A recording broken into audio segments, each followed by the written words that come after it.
Quando eu era criança, minha avó sempre me contava histórias antes de dormir. Mas aquela noite foi diferente. Havia um mistério no ar, um silêncio estranho que envolvia toda a cidade de Limoeiro do Norte. Minha avó se sentou na cadeira de balanço e seus olhos, normalmente cheios de carinho, agora estavam sombrios. Você sabia, meu neto, que nem sempre Limoeiro foi tranquila assim? Ela começou com um tom de voz que me arrepiou. Uma vez, a cidade foi tomada por um medo que ninguém conseguia explicar. Ela contou sobre as noites em que os cachorros latiam sem parar. Os galos cantavam fora de hora e o gado parecia agitado. Aos poucos, os relatos começaram a surgir. Animais mortos com marcas estranhas, como se algo muito maior e mais feroz que qualquer bicho da região os tivesse atacado. Todos estavam assustados, e as conversas na feira e na igreja giravam em torno de uma única pergunta: o que estava acontecendo? Foi quando a primeira suspeita surgiu. Os mais velhos diziam que só poderia ser obra de um lobisomem. Eu nem sabia o que era um lobisomem naquela época, mas a maneira como minha avó falava, com os olhos fixos no passado, fez meu coração disparar.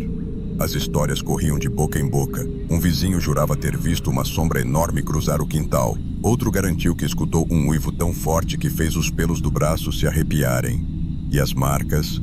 Ah, as marcas. Cada novo dia trazia um rastro diferente. Pegadas fundas no barro, ovelhas e galinhas despedaçadas, e até um bezerro encontrado sem vida, com sinais que ninguém conseguia explicar. Eu me lembro de ver os homens reunidos na praça, discutindo o que fazer. Todo mundo parecia ter uma opinião. Alguns diziam que era coisa da imaginação, outros achavam que era um animal selvagem. Mas minha avó sabia, ela sempre sabia. Lobisomem. Ela sussurrava baixinho, quase como se não quisesse que a própria palavra escapasse. Foi então que o Sr. Raimundo, um homem respeitado e corajoso, decidiu que não dava mais para esperar. Esse bicho não é normal. Vamos caçar o que quer que seja, ele disse de olhos arregalados. Todos o ouviam com atenção, e era claro que o medo estava vencendo. Armas foram abençoadas pelo padre, e um grupo foi formado para caçar a criatura que aterrorizava Limoeiro. Os homens se armavam de coragem e fé, prontos para enfrentar o desconhecido. O sol mal havia se posto quando o Sr. Raimundo reuniu os homens na praça. Todos estavam lá, alguns com espingardas, outros com facões, e claro, as balas benzidas que, segundo o padre, seriam a única forma de parar o lobisomem. Eu não estava lá, mas minha avó contava cada detalhe como se estivesse presente. A tensão no ar era palpável, e cada passo em direção ao mato parecia mais pesado do que o anterior. A busca começou pela parte mais densa da mata, onde os rastros do bicho tinham sido vistos pela última vez. A escuridão engolia o grupo, e cada estalo de galho ou sussurro do vento fazia o coração bater mais forte. Eles andaram por horas, os olhos atentos, os ouvidos em alerta para qualquer som estranho. Mas a criatura parecia brincar de esconde-esconde com eles. Foi então que algo aconteceu. Um grunhido gutural, tão profundo que fez o chão tremer, ecoou pela mata. Os homens pararam, congelados. No meio das árvores, uma sombra se mexeu, rápida e sinistra. O lobisomem estava lá, a poucos metros deles, com os olhos brilhando como brasas. O Sr. Raimundo ergueu a arma, mas a criatura avançou em uma velocidade surreal, quase derrubando todos com sua força. A caçada havia se tornado um confronto direto, e não havia mais volta. Os tiros ecoaram pela mata, e o lobisomem rugiu de dor. Mas não foi o suficiente. Ele avançou, golpeando e derrubando tudo pelo caminho. Alguns homens recuaram, apavorados. Sr. Raimundo, porém, manteve-se firme e disparou a bala benzida. A criatura soltou um uivo ensurdecedor e caiu ao chão, se contorcendo. A cena foi chocante. O corpo monstruoso começou a se transformar diante dos olhos de todos, até revelar um homem conhecido por todos. Era Elias, irmão de um dos moradores mais antigos da cidade. A comoção foi imediata. Como aquilo era possível? Elias estava desaparecido há meses, e ninguém sabia o que tinha acontecido com ele. A descoberta foi um baque para todos, principalmente para o irmão, que se ajoelhou aos prantos ao ver o que o irmão havia se tornado. Eu sempre soube que ele era diferente, mas nunca imaginei, murmurou, ainda em choque. A verdade estava ali, nua e crua. O lobisomem que aterrorizava Limoeiro do Norte era, na verdade, um dos seus. A cidade ficou em silêncio por dias. O corpo de Elias foi velado em segredo, longe dos olhares curiosos. Ninguém queria que o assunto se espalhasse ainda mais do que já havia se espalhado. Sr. Raimundo e os homens do grupo decidiram que o melhor era manter a história do lobisomem apenas entre eles. Afinal, Limoeiro do Norte já havia sofrido o bastante. O tempo passou e, aos poucos, o medo foi se dissipando. As noites voltaram a ser tranquilas e os animais, finalmente, dormiam em paz. Mas as histórias, essas nunca morrem. A lenda do lobisomem continuou viva, contada em sussurros nas noites de lua cheia. E minha avó, mesmo depois de tantos anos, nunca deixou de relembrar aquele tempo em que a cidade foi assombrada por algo que ninguém jamais poderia imaginar.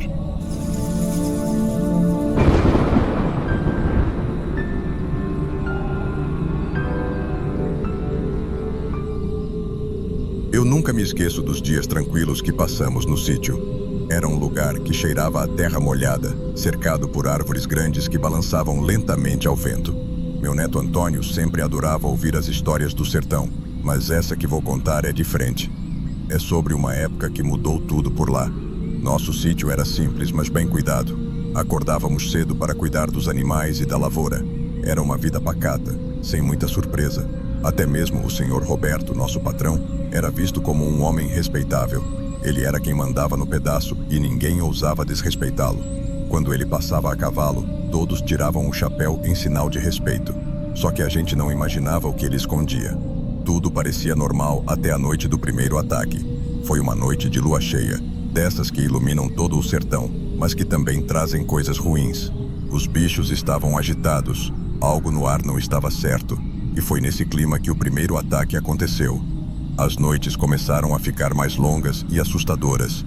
A cada barulho, a gente se encolhia dentro de casa, com medo de abrir a porta e dar de cara com o monstro. Até que, numa noite escura, o bicho resolveu atacar a nossa casa. O som dos uivos cortava o silêncio da madrugada, e eu sabia que o lobisomem estava mais perto do que nunca. Eu e meu filho tentamos usar as armas que o Sr. Roberto tinha nos dado, mas nada. Os tiros não saíam. E a gente só podia assistir impotente enquanto o bicho arranhava as paredes e tentava entrar. Minha esposa rezava baixinho, pedindo proteção, enquanto o medo tomava conta de nós. Era uma sensação de impotência terrível. A cada tentativa de defesa frustrada, parecia que o monstro ria da nossa cara. Não tinha como sair, não tinha como lutar. Ficamos encurralados, ouvindo o som das garras raspando na madeira, o rosnado do lobisomem ficando cada vez mais próximo. Até o cachorro, que era bravo, se escondeu debaixo da cama, como se soubesse que aquilo não era uma simples fera. Era um desespero que nunca vou esquecer.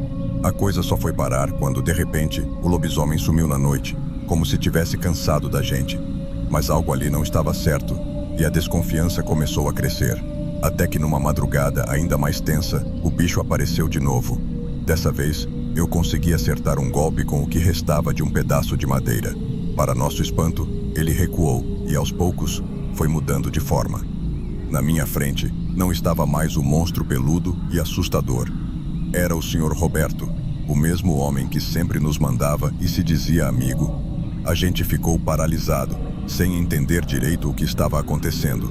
Minha esposa gritou, meu filho recuou e eu só conseguia encarar aquela cena inacreditável. O lobisomem que tanto nos atormentava era o próprio homem que nos ofereceu ajuda. Fomos traídos da pior forma. Ele não só sabia dos ataques, como tinha sabotado as armas de propósito. O plano dele era nos deixar sem defesa para que o bicho, que era ele mesmo, pudesse atacar à vontade. Era como se tudo tivesse sido um jogo para ele, um jogo doentio e cruel. Enquanto a gente ainda tentava processar a revelação, o Sr. Roberto se levantou com um olhar cheio de raiva e um sorriso de canto de boca. Ele se preparava para atacar de novo, mas dessa vez não estávamos sozinhos. O Padre Manuel, nosso velho amigo, apareceu na hora certa, segurando uma espingarda que parecia bem mais confiável que as nossas. O padre, sabendo da maldição, carregava balas benzidas, únicas capazes de deter a criatura. Com um tiro certeiro, o lobisomem caiu no chão, voltando à forma humana mais uma vez. O Sr. Roberto estava ferido, mas vivo, e o padre explicou que ele estava amaldiçoado há anos, condenado a viver entre duas naturezas. Aquilo era uma batalha entre o bem e o mal que ele tinha perdido. A casa ficou em silêncio e nós finalmente estávamos a salvo. Mas nada nunca seria como antes. O Sr. Roberto foi levado para longe e a história correu pela vila como fogo em mato seco. As noites voltaram a ser calmas, mas o peso daquela traição ficou. No fim, aprendemos que o verdadeiro monstro nem sempre é aquele que parece ser. Naquela noite, um barulho estranho acordou todo mundo. Eu levantei rápido, peguei a espingarda encostada na parede e corri para ver o que estava acontecendo. Quando saí de casa, a cena era terrível. Cabras e galinhas estraçalhadas, como se um bicho selvagem tivesse passado por ali com fome de vingança. Meu coração disparou e só conseguia pensar na segurança da minha família. Os dias que se seguiram foram de puro medo. Os vizinhos começaram a falar de um lobisomem que rondava a região e não demorou para que todo mundo ficasse com um pé atrás. Não era só lenda não, a coisa estava mesmo por ali e cada vez ficava mais ousada. Sr. Roberto apareceu um dia oferecendo ajuda. Ele trouxe umas armas para a gente se proteger, mas, na verdade, ele só estava brincando com a nossa sorte. As armas que ele trouxe pareciam boas, mas eu senti algo estranho. Quando fui testar, nada funcionava. As balas não disparavam, a pólvora estava molhada. Ele nos entregou proteção falsa e só depois entenderíamos o porquê. Mas naquela hora, eu só podia pensar em como estávamos vulneráveis, sem saber que o perigo estava mais perto do que nunca.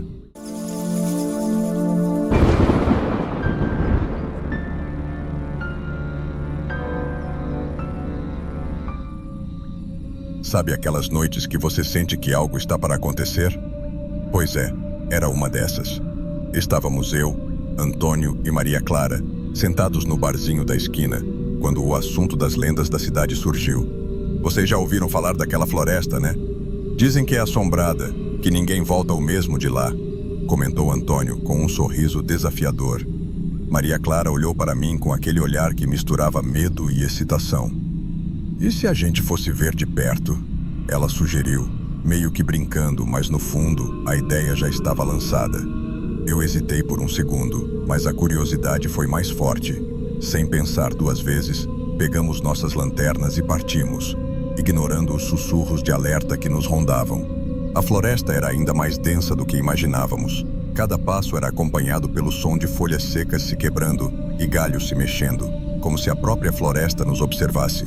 De repente, no meio daquela escuridão, avistamos uma estrutura velha, uma casa de madeira que parecia prestes a desabar. "Vocês estão vendo isso?" Sussurrei, com a voz baixa, tentando não atrair atenção para o que quer que estivesse ali. A casa parecia ter saído de um pesadelo, com janelas quebradas e a porta escancarada. Entramos, e logo percebemos marcas de garras nas paredes, como se um animal enorme tivesse passado por ali. O cheiro de mofo e algo mais, metálico, talvez sangue, enchia o ar. Tudo indicava que aquele lugar tinha uma história sombria que preferia ficar escondida. Enquanto explorávamos a casa, um barulho vindo do lado de fora nos congelou no lugar. Era um som grave, como um rosnado misturado com passos pesados que ecoavam pela floresta silenciosa. Corremos para a janela e, ao olhar, meus olhos se arregalaram. No meio da penumbra, uma criatura se movia. Era enorme, musculosa, coberta de pelos escuros e com olhos que brilhavam no escuro como brasas. Um lobisomem. Isso não pode ser real, pensei, mas lá estava ele, mostrando suas presas afiadas e rosnando como se estivesse protegendo seu território. Maria Clara segurou meu braço com tanta força que quase gritei. Antônio, sempre o mais corajoso, agora estava paralisado, sem palavras. Era oficial.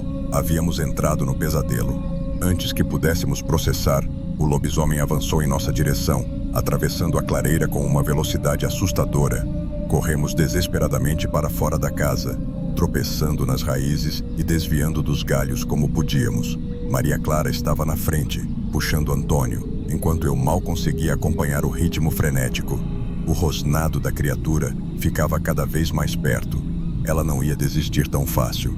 Antônio tropeçou e caiu, quase sendo alcançado pelas garras afiadas do lobisomem. Num impulso, Maria Clara o puxou e continuamos a corrida insana pela nossa vida. O som de galhos quebrando e os gritos abafados de medo dominavam o ar. Cada passo era uma luta contra o cansaço, mas a vontade de sobreviver falava mais alto. Não podíamos parar. Quando finalmente avistamos uma estrada, foi como ver a salvação. Com o coração batendo descontroladamente, pulamos para o asfalto, deixando a floresta para trás. O lobisomem parou na beira das árvores, seus olhos vermelhos ainda brilhando, mas não nos seguiu. Era como se aquela estrada fosse um limite que ele não podia cruzar. Chegamos de volta à cidade exaustos e abalados, cada um com a certeza de que nunca mais seríamos os mesmos. Antônio não parava de tremer. Maria Clara ainda tinha as marcas das minhas unhas no braço, e eu só conseguia pensar nas garras na parede, na perseguição e nos olhos da criatura. Aquela noite reforçou o que todo mundo sempre dizia: a floresta realmente esconde perigos que ninguém deveria desafiar.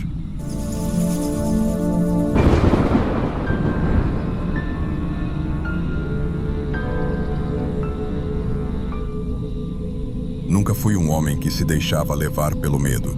Meu nome é Padre Miguel, e naquela noite fatídica, decidi ir até a floresta para buscar algumas ervas medicinais que usávamos na aldeia. O silêncio era tão pesado que cada passo que eu dava parecia ecoar entre as árvores. Estava quase voltando quando senti um calafrio. Foi então que vi os olhos, brilhantes, amarelos, famintos. Não tive tempo de reagir. Um lobo enorme, maior que qualquer animal que já vi, avançou sobre mim. Eu caí no chão, tentando me proteger como podia, e foi aí que, num reflexo, segurei a minha cruz bem forte. A criatura recuou, rosnando, como se tivesse medo dela. Sem pensar duas vezes, usei o momento para escapar. Cheguei à aldeia ferido, mal conseguindo respirar, mas vivo, graças a Deus e à minha cruz. Depois de semanas de recuperação, me senti um homem renascido. Sobreviver àquela criatura parecia um milagre. Resolvi então que era hora de construir uma nova igreja para a aldeia, como agradecimento por ter saído com vida daquela noite. Com a ajuda dos aldeões, levantamos uma bela construção em pouco tempo. A vida parecia voltar ao normal, mas algo no fundo da minha alma me incomodava. Foi então que começaram os boatos. Primeiro, um bezerro encontrado morto. Depois, um cachorro que desapareceu e foi achado destroçado. Eu tentava acalmar as pessoas, dizendo que eram apenas lobos, mas, no fundo, uma sensação sombria não me deixava em paz. As noites de lua cheia ficavam mais tensas e meu coração apertava. Algo me dizia que o pesadelo estava longe de acabar. As noites na aldeia nunca mais foram as mesmas. As pessoas estavam apavoradas, trancando suas portas antes do pôr do sol e evitando sair de casa à noite. Os relatos dos ataques continuavam. Ovelhas dilaceradas, gritos de dor que ecoavam na escuridão. Cada missa que eu fazia era lotada, com todos buscando consolo e proteção divina. Eu dizia a eles que confiassem, que rezassem, mas toda vez que via a lua cheia surgir no céu, meu coração pesava. Eu estava perdendo o controle da situação. No fundo, eu sentia que aquele lobo, aquela criatura horrenda que quase me matou, ainda estava por perto. Era um medo que eu não conseguia apagar, por mais que orasse. Com os ataques cada vez mais violentos, os aldeões decidiram que algo precisava ser feito. Naquela noite de lua cheia, todos se reuniram com tochas e armas improvisadas, determinados a caçar a fera. Eu estava lá, acompanhando-os, embora cada parte do meu ser quisesse fugir daquela floresta. Os uivos rasgavam o silêncio da noite, fazendo até os mais corajosos tremerem. Após horas de busca, finalmente o encontramos, o lobisomem. Era ainda mais terrível do que eu lembrava. Ele atacou sem piedade, mas os aldeões estavam preparados. Cercaram a criatura e, após uma luta feroz, conseguiram matá-la. Quando a fera caiu, todos suspiraram aliviados. Finalmente, o pesadelo havia acabado, ou pelo menos era o que pensávamos. A aldeia inteira estava lá, observando a criatura morta. Mas, para o nosso completo horror, algo inacreditável aconteceu. Aos poucos, o corpo da fera começou a se transformar, encolhendo e mudando de forma. Quando a metamorfose terminou, não restava mais o monstro. No lugar, estava meu próprio corpo. O corpo do padre, que todos conheciam, respeitavam e confiavam. Um silêncio sepulcral tomou conta da aldeia. Olhares de medo, tristeza e confusão se voltaram para mim. Eu era o monstro. Eu era o responsável pelo terror que assolava aquelas pessoas. Eles me enterraram longe da aldeia, e a nova igreja que construí virou um lembrete amargo de que, às vezes, o verdadeiro mal pode estar onde menos esperamos.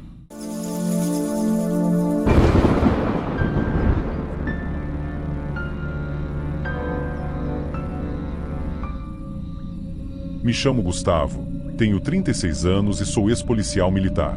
Passei boa parte da minha vida resolvendo casos difíceis, mas nada do que vivi se compara ao que vou contar agora. Uma história de terror real, algo que me marcou profundamente e que me fez questionar tudo o que eu acreditava. Se você acha que está preparado para ouvir, eu já aviso. O que vi naquela casa jamais vai sair da minha cabeça. Tudo começou quando recebi uma ligação do meu antigo parceiro, Carlos. Ele estava agitado. Falava de gritos vindos de uma casa em um bairro isolado aqui de Curitiba. Normalmente, eu não me envolveria em casos assim depois da minha aposentadoria, mas alguma coisa na voz de Carlos me deixou inquieto. Sabe quando você sente que algo muito errado está acontecendo? Resolvi ir até lá para ajudar. Conforme me aproximava da casa, um arrepio subiu pela minha espinha. O som que vinha de dentro não era algo que se ouve todos os dias. Parecia um grunhido, uma mistura de dor e fúria. Respirei fundo e me preparei para o que quer que estivesse me esperando atrás daquela porta. Quando finalmente invadimos a casa, a cena que encontramos era de puro horror. Uma mulher estava caída no chão da sala, sem vida, coberta de sangue. As correntes presas à parede estavam quebradas, e dava para ver claramente os sinais de luta por toda parte. Era como se alguém, ou alguma coisa, tivesse lutado desesperadamente para se libertar. Mas o que realmente fez meu sangue gelar foi o que estava no canto da sala. Ali, devorando o corpo da mulher, estava uma criatura que eu jamais imaginei ver fora dos filmes de terror, um lobisomem. Aquele momento parou no tempo. Ninguém sabia o que fazer, e por um segundo, o silêncio tomou conta do lugar, exceto pelos sons grotescos da criatura. Foi só depois que conseguimos olhar mais de perto e ver a verdade aterradora. O lobisomem não era uma besta qualquer. Era um jovem, o filho da mulher morta, que ainda lutava para controlar sua fome insaciável. A mãe tinha feito de tudo para prendê-lo, e agora, com ela morta, ele estava completamente à solta. Eu mal conseguia acreditar no que estava vendo, e sabia que aquilo não seria algo fácil de esquecer. Ainda em choque com a cena que tínhamos acabado de testemunhar, a gente tentava processar o que estava acontecendo ali. O lobisomem, ou melhor, o garoto, estava se contorcendo no chão como se lutasse contra ele mesmo, como se estivesse em uma batalha interna para tentar controlar sua própria natureza. Foi então que percebi algo que me fez arrepiar até o último fio de cabelo. Aquele rosto era familiar. Eu me lembrava de tê-lo visto antes, em arquivos da polícia. O garoto estava ligado a vários casos de desaparecimentos e ataques misteriosos que nunca conseguimos resolver. Enquanto as peças do quebra-cabeça se encaixavam na minha mente, um dos meus colegas sussurrou quase sem acreditar. Ela estava tentando proteger a gente. Ela mantinha ele acorrentado para que ele não machucasse ninguém. De repente, tudo fez sentido. A mulher morta no chão não era só uma vítima. Ela era uma mãe desesperada, tentando salvar seu filho e proteger todos nós do monstro que ele se transformava quando a lua cheia aparecia. E a tragédia de tudo aquilo é que, no fim, ela foi devorada pela própria criatura que tentou manter presa para salvar os outros. Sem saber como conter aquela situação e com o garoto ainda se transformando diante dos nossos olhos, tomamos uma decisão drástica. Fomos atrás dos xamãs locais. Pessoas que viviam ali na região e tinham fama de lidar com coisas que ninguém mais conseguia explicar. Eles chegaram rápido, como se já soubessem o que estava acontecendo, e logo nos deram uma resposta que nos deixou ainda mais inquietos. Balas de prata. Um deles disse com uma voz grave e segura: "É a única coisa que pode matar essa criatura. Se vocês não fizerem isso, ele vai continuar a se transformar e a atacar inocentes."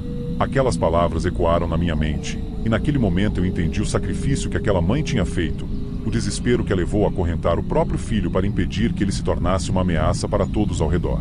Enquanto os xamãs preparavam as balas de prata, uma sensação de impotência tomou conta de mim. Eu sabia que aquela cena ficaria gravada na minha memória para sempre, e que nada seria capaz de apagar o que vi naquele dia. Depois que tudo terminou, fiquei ali, parado no meio daquela sala, olhando para os restos da cena. O garoto, ou melhor, a fera que ele havia se tornado, estava agora caído no chão, imóvel. As balas de prata dos xamãs fizeram o que era necessário, mas o gosto amargo da vitória não me deixava em paz. Eu me peguei pensando na mãe dele. Ela sabia que ele era uma ameaça e, mesmo assim, fez de tudo para protegê-lo e proteger o mundo lá fora. Foi um sacrifício desesperado de alguém que, no fundo, Só queria salvar o que restava de humanidade no próprio filho. Enquanto refletia sobre tudo isso, uma coisa ficou clara para mim. Histórias como essas são mais comuns do que a gente imagina, e muitas vezes passam despercebidas. Aliás, se você gosta desse tipo de relato e quer saber mais sobre casos reais de terror, não se esqueça de se inscrever no canal e curtir o vídeo. Isso nos ajuda a continuar trazendo histórias que poucos têm coragem de contar. Ainda hoje, quando fecho os olhos, vejo aquela cena na minha mente, como se estivesse acontecendo de novo. O rosto da mulher, o olhar perdido do garoto, a transformação grotesca que ele sofreu. Cada detalhe está gravado na minha memória, como se fosse uma cicatriz impossível de apagar. Depois daquele dia, eu nunca mais fui o mesmo. Percebi que existem coisas no mundo que vão além do que podemos explicar com lógica ou ciência. Histórias que misturam o sobrenatural e a realidade, quebrando todas as barreiras do que acreditamos ser possível. E por mais que eu tenha tentado esquecer, sei que aquela noite em Curitiba vai me assombrar para sempre. E foi assim que tudo aconteceu. O sacrifício de uma mãe para tentar salvar o filho e proteger a todos. E o horror de descobrir que, às vezes, o verdadeiro monstro está mais perto do que a gente imagina.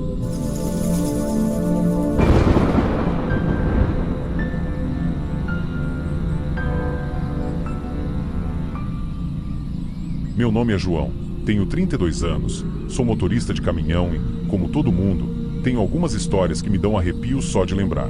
A estrada é meu lar, e já vi de tudo nessa vida, mas uma noite em particular marcou minha alma de uma forma que nunca vou esquecer. Não sei se você já sentiu aquele medo que sobe pela espinha e deixa as mãos geladas, mas eu vou contar uma história que vai fazer você olhar para a próxima lua cheia de um jeito diferente. Era uma noite como qualquer outra em uma estrada rural perto de Juazeiro, na Bahia. Eu estava voltando para a casa de carroça com 2 amigos, Pedro e seu pai, seu Carlos, depois de um dia longo de trabalho na lavoura. A gente só queria chegar logo em casa, tomar um café e descansar. No caminho, avistamos um homem parado à beira da estrada. Ele parecia estar numa situação difícil, com roupas rasgadas, sujo e com um olhar de desespero. Pedro, que sempre foi mais desconfiado, me olhou e disse: "Será que a gente deve parar? Vai que é perigoso." Mas seu Carlos, que é um homem de bom coração, decidiu que não dava para deixar o homem ali, no meio do nada, àquela hora. A gente parou a carroça e perguntou se ele precisava de ajuda. Ele não disse muito, só murmurou um obrigado e subiu na carroça com um olhar estranho, meio perdido. Naquele momento, ninguém imaginava que esse gesto de bondade ia virar nosso pior pesadelo quando a noite caísse de vez. A noite foi se tornando mais escura e silenciosa enquanto continuávamos nossa jornada. Eu lembro bem de como o ar ficou pesado e de como eu senti um calafrio sem motivo aparente. O homem que pegamos na estrada estava quieto demais, olhando fixamente para o nada, e aquilo já estava me deixando desconfortável. De repente, a lua cheia apareceu por trás das nuvens, iluminando a estrada e dando uma sensação estranha, quase sobrenatural. Foi aí que eu percebi algo diferente naquele homem. Ele começou a tremer, sua respiração ficou mais pesada, e o som que saiu da boca dele parecia um rosnado profundo.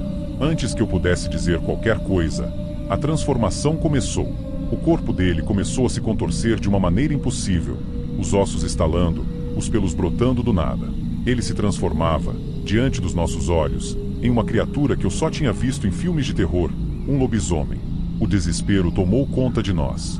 Pedro se encolheu, quase paralisado pelo medo, enquanto seu Carlos tentava manter a calma. Eu não sabia o que fazer. Era como se o chão tivesse sumido sob os meus pés. E é nesse ponto da história que eu te pergunto: você já viu algo tão aterrorizante que mudou sua vida para sempre? Se já passou por algo parecido ou quer ouvir mais histórias como essa, se inscreva no canal e deixe um like. Eu prometo que o que vem a seguir é ainda mais intenso. O lobisomem estava totalmente transformado agora, os olhos brilhando com uma fúria que parecia vinda direto do inferno. Ele rosnava, os dentes afiados à mostra, pronto para atacar. Eu podia sentir o cheiro do medo ao meu redor, e parecia que o tempo tinha parado. Pedro estava imóvel, congelado pelo terror, e tudo o que consegui pensar foi que a gente não tinha a menor chance contra aquela criatura. Mas seu Carlos, com uma coragem que eu nunca vi igual, agarrou firme o rifle que estava escondido no canto da carroça. Ele levantou a arma e, com as mãos trêmulas, apontou direto para a cabeça do monstro. "Sai daqui, criatura do mal!" Ele gritou, com a voz firme, mas eu conseguia ver o suor escorrendo na testa dele. O lobisomem parou. Por um segundo, parecia que ele estava analisando as chances. Seus olhos passaram de nós para a arma e de volta para nossos rostos. Então, como se entendesse a ameaça, recuou lentamente, ainda rosnando, mas se afastando na escuridão da noite. Quando desapareceu, um silêncio pesado tomou conta do ar. Ninguém conseguia acreditar no que acabava de acontecer. Depois que o lobisomem desapareceu, a gente ficou um tempo ali, parado, tentando recuperar o fôlego. O medo ainda estava grudado na pele, mas havia também uma sensação de alívio, como se tivéssemos escapado por um fio.